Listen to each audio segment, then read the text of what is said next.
다 함께 사도신경으로 신앙 고백하시겠습니다. 나는 전능하신 아버지 하나님 천지의 창조주를 믿습니다. 나는 그의 유일하신 아들 우리 주 예수 그리스도를 믿습니다. 그는 성령으로 잉태되어 동정녀 마리아에게서 나시고 본디오 빌라도에게 고난을 받아 십자가에 못 박혀 죽으시고 장사된 지 사흘 만에 죽은 자 가운데서 다시 살아나셨으며 하늘에 오르시어 전능하신 아버지 하나님 우편에 앉아 계시다가 거기로부터 살아있는 자와 죽은 자를 심판하러 오십니다. 나는 성령을 믿으며 거룩한 공교회와 성도의 교제와 죄를 용서받는 것과 몸의 부활과 영생을 믿습니다. 아멘. 이 시간 찬송가 299장 찬송 부르시겠습니다. 찬송가 299장입니다. 하나님 사랑은 온전한 참사랑 내 맘에 부어주시사 충만케 하소서. 내 주님 참사랑 햇빛과 같으니 그 사랑 내게 비추사 뜨겁게 하소서. 그 사랑 앞에는 풍파도 그치며 어두운 밤도 환하니 그 힘이 크도다. 하나님 사랑은 온전한 참사랑 내 맘과 영에 채우사 새 힘을 주소서. 아멘.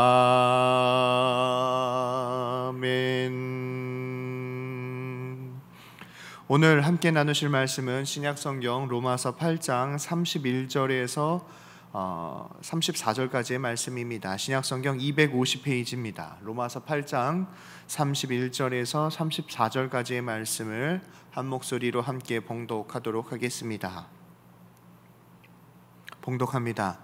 그런즉 이 일에 대하여 우리가 무슨 말을 하리요? 만일 하나님이 우리를 위하시면 누가 우리를 대적하리요? 자기 아들을 아끼지 아니하시고 우리 모든 사람을 위하여 내주신 이가 어찌 그 아들과 함께 모든 것을 우리에게 주시지 아니하겠느냐? 누가 능히 하나님께서 택하신 자들을 고발하리요? 의롭다 하신 이는 하나님이시니 누가 정죄하리요? 죽으실 뿐 아니라 다시 살아나신 이는 그리스도 예수시니 그는 하나님 우편에 계신 자요 우리를 위하여 간구하시는 자시니라. 아멘. 오늘은 로마서 8장 31절에서 34절 말씀을 증거하도록 하겠습니다. 오늘 본문 말씀 8장 31절은 그런즉 이 일에 대하여 우리가 무슨 말을 하리요? 라고 시작합니다.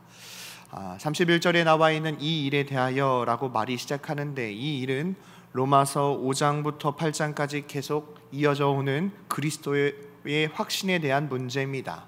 의롭다함을 칭함을 받는 것, 칭의, 그리고 거룩해지는 것, 예수 그리스도의 십자가와 부활의 은혜로 말미암아 우리는 의롭다함을 받는 하나님의 자녀가 된 것입니다. 죄를 이기기 위한 우리의 삶 가운데에 무엇보다도 하나님의 이 크신 사랑이 우리 안에 거할 때에 비로소 우리는 승리하는 믿음의 자녀가 되는 것입니다.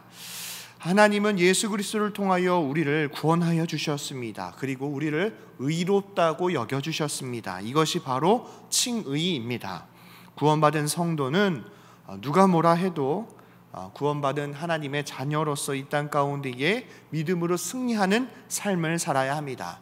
그래서 31절 말씀은 그런즉 이 일에 대하여 우리가 무슨 말을 하리요? 만일 하나님이 우리를 위하시면 누가 우리를 대적하리요? 라고 이야기하고 있습니다.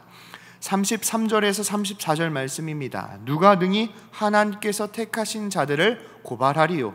의롭다 하신 이는 하나님이시니 누가 정죄하리요? 죽으실 뿐 아니라 다시 살아나신 이는 그리스도 예수시니 그는 하나님 우편에 계신 자요 우리를 위하여 간구하시는 자시니라. 예수님은 우리의 죄값을 다 치러주셨습니다. 하나님 우편, 보좌 우편에 올라가셔서 우리를 위하여 계속 기도하고 계십니다. 우리를 보호하여 주시고 변호해 주시고, 그러므로 우리를 누가 정죄할 수 있냐라고 사도 바울은 지금 고백하고 있습니다. 누가복음 15장 11절에서 32절 말씀을 보면 탕자의 비유가 나옵니다. 둘째 아들이 아버지를 졸라 유산을 타낸 후에 멀리 떠납니다. 그리고 허랑방탕한 삶을 살고 그 많던 재산을 다 탕진하고 거지가 된 후 그제서야 회개를 하고 아버지에게 돌아옵니다. 그때의 아버지의 태도는 과거를 묻지 않습니다. 그 많던 돈을 어디에 썼느냐고 추궁하지 않습니다. 무슨 짓을 했는지, 그리고 지금 너의 꼴이 무엇이냐고 다그치지 않습니다. 그 아버지는 돌아온 둘째 아들을 향하여 무조건 받아줍니다. 돌아온 탕자를 위하여 큰 잔치를 벌입니다. 그런데 이러한 상황을 도저히 이해할 수 없는 큰 아들의 불평이 나옵니다. 큰 아들은 아버지에게 소홀함을 느낍니다. 그리고 동생을 정죄하기 시작합니다. 저런 나쁜 동생을 어떻게 저렇게 잘해 주실 수 있을까? 다시 한번 아버지에게 불평합니다. 그런데 그 아버지의 선택은 둘째 아들을 끝까지 감싸줍니다. 죽었다가 살아서 돌아온 내 아들을 어떻게 정죄할 수 있느냐? 그리고 즐거워하며 그 잔치를 베풉니다. 이것이 바로 하나님의 사랑에 대해서 표현하고 있는 성경의 말씀입니다. 하나님은 우리를 용서해 주시고 감싸 주시고 우리의 편을 들어 주시고 무엇보다도 우리의 허물까지도 용서해 주시는 구원의 하나님이시고 사랑의 하나님이십니다. 그렇다면 하나님의 사랑을 경험한 우리는 어떻게 살아야 되겠습니까? 32절입니다. 자기 아들을 아끼지 아니하시고 우리 모든 사람을 위하여 내주신 이가 어찌 그 아들과 함께 모든 것을 우리에게 주시지 아니하겠느냐. 이 말씀은요, 바울의 수사 의문학의 형식입니다. 즉 하나님의 사랑을 강조할 때 이렇게 강조하는 거죠. 하나님은 우리에게 가장 소중한 예수 그리스도를 허락하셨습니다. 그 나머지 우리 삶의 모든 필요한 문제까지도 하나님께서 우리에게 주시고 책임져 주시지 않겠냐라고 사도 바울은 수사 의문형의 형식으로 하나님의 사랑에 대해서 강조하고 있습니다. 마태복음 6장 31절과 33절 말씀입니다. 그러므로 염려하여 이르기를 무엇을 먹을까 무엇을 마실까 무엇을 입을까 하지 말라. 33절입니다. 그런즉 너희는 먼저 그의 나라와 그의 의를 구하라. 그리하면 이 모든 것을 너희에게 더하시리라. 하늘의 새도 먹이시고 들의 백합화도 입히시는 하나님, 하나님의 자녀된 우리에게 좋은 것으로 공급해 주시는 하나님이심을 믿어야 한다라고 마태복음 6장은 말하고 있습니다. 사랑하는 성도 여러분, 우리는 예수 그리스도를 통하여 구원받은 하나님의 자녀입니다. 그런데 정말 중요한 것은 우리가 예수님을 통하여 구원받은 이후에 우리의 삶을 책임져 주시고 인도해 주시고 또 우리를 사랑하여 주시는 그 하나님에 대해서 결코 의심해서는 안 됩니다. 그리고 그 하나님의 사랑 가운데에 어느 누구도 그 하나님의 사랑을 끊을 수 없음을 사도 바울은 고백하고 있습니다. 로마서 8장 35절과 37절입니다. 누가 우리를 그리스도의 사랑에서 끊으리요? 환난이나 곤고나 박해나 기근이나 적신이나 위험이나 칼이랴. 기록된 바 우리가 종일 주를 위하여 죽임을 당하게 되며 도살 당할 양같이 여김을 받았나이다 함과 같으니 그러나 이 모든 일에 우리를 사랑하시는 이로 말미암아 우리가 넉넉히 이기느니라. 사도 바울은 그 당시에 모든 핍박과 환난을 당하면서도 그는 결코 흔들리지 않았습니다. 이 시대를 살아가고 있는 우리의 삶 가운데도 하나님의 자녀가 되고 하나님의 은혜를 경험하였을 때에 이 세상은 험난할 수밖에 없는 상황입니다.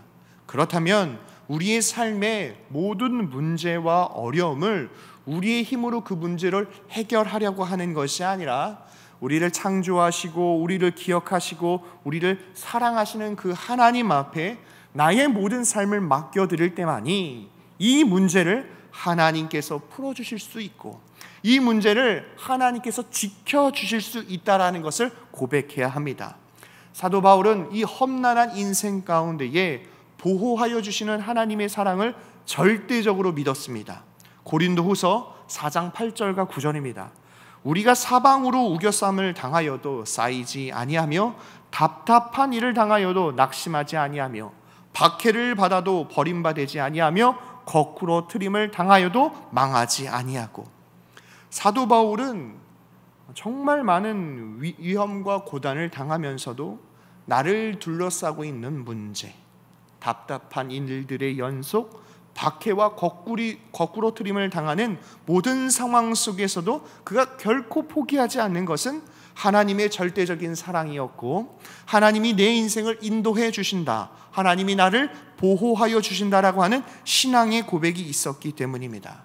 사랑하는 성도 여러분, 우리가 살아가고 있는 이 땅 가운데에 이 하나님의 사랑으로 우리가 가득할 때에 비로소 이 험난한 세상 가운데에 하나님을 의지하며 승리할 수 있는 것입니다. 그러면 사도 바울은 이 하나님의 사랑에 대해서 이야기하며 예수님을 구주로 영접한 성도들의 삶 가운데 꼭 필요한 것 한 가지를 더욱더 강조하고 있습니다. 38절과 39절입니다. 내가 확신하노니 사망이나 생명이나 천사들이나 권세자들이나 현재일이나 장래일이나 능력이나 높음이나 깊음이나 다른 어떠한 피조물이라도 우리를 우리 주 그리스도 예수 안에 있는 하나님의 사랑에서 끊을 수 없느니라. 사도 바울이 이 땅 가운데 살아가고 있는 성도들의 삶 가운데에 다시 한번 강조하는 것은 승리하신 하나님의 그 은혜에 대해서 확신을 가지고 살아가라고 성도들에게 선포하고 있는 것입니다. 생명부터 사망에 이르는 우리의 삶 가운데요, 참 많은 복잡하고 힘든 일들이 있습니다. 일생을 살아가는 우리의 삶 가운데에 넘어야 할 산들이 참 많이 있습니다.